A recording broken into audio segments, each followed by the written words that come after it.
ditenang diri ulah riweuh mentung meninggal dengan diri sorangan kiai bisi aya geuleuh dina diri nu teu kaciri ku pribadi.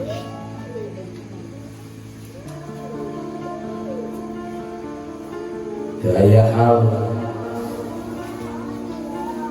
nu paling mulia munggu Allah kajaba jalma anu takwa ari cirina di antara ciri jalma anu takwa laku lampahna teweleh hati-hati jeung waspada.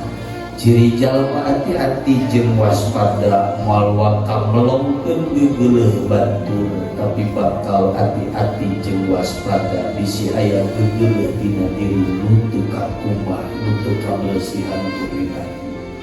Da kadang urang dituju ku batur mah lain kalah narima, kadang digegeykeun ku batur mah kalah kieu.